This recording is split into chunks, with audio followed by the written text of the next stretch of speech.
Selamat pagi, berkah dalam Bapak Ibu, saudara-saudariku yang terkasih dalam Tuhan. Bunda Gereja hari ini merayakan pesta Santa Perawan Maria, Bunda Gereja.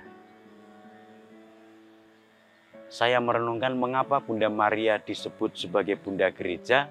Alasannya seperti terdapat dalam bacaan Injil yang akan saya baca berikut ini. Diambil dari Injil Yohanes bab 19 ayat 25 sampai dengan 27. Dan dekat salib Yesus berdiri ibunya dan saudara ibunya, Maria istri Kleopas dan Maria Magdalena. Ketika Yesus melihat ibunya dan murid yang dikasihinya di sampingnya, berkatalah ia kepada ibunya, "Ibu, inilah anakmu." Kemudian katanya kepada muridnya, "Inilah ibumu." Dan sejak saat itu, murid itu menerima dia di dalam rumahnya. Bapak Ibu saudara-saudariku terkasih dalam Tuhan, di dalam penanggalan liturgi juga dicantumkan hari ini adalah hari pesta wajib Santa Perawan Maria Bunda Gereja. Kita ingat dalam Kisah Rasul, Bunda Maria juga ikut bersama para murid berdoa menanti kehadiran Roh Kudus. Dan kemarin kita merayakan hari Pentakosta, pencurahan Roh Kudus, yang juga dinanti-nantikan Bunda Maria bersama para murid dalam doa. Bapak Ibu saudara-saudara terkasih dalam Tuhan, saya merenungkan bahwa Ibu Maria disebut sebagai Bunda Gereja antara lain teks yang saya baca tadi.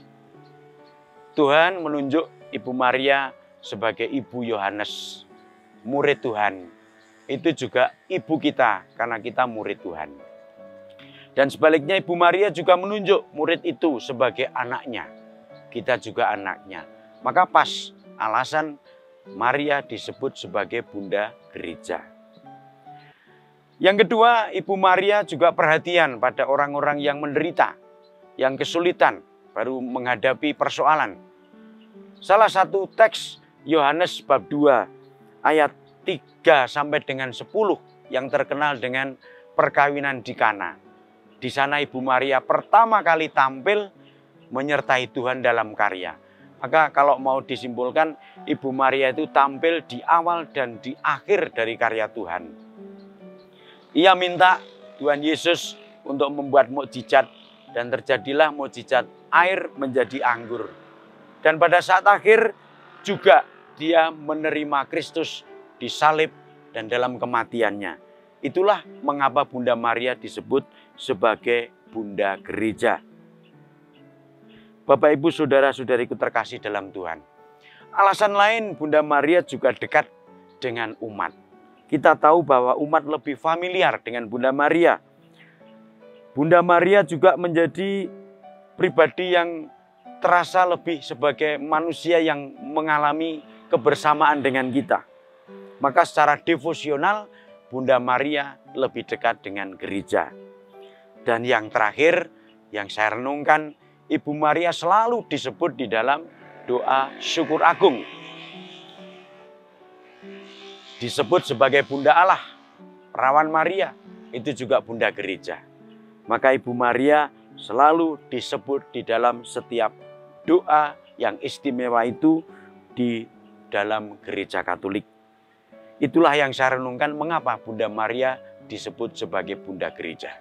Kiranya Bapak Ibu, saudara-saudariku terkasih semakin bisa melihat betapa Bunda Maria sungguh adalah Bunda kita. Sekian berkah dalam.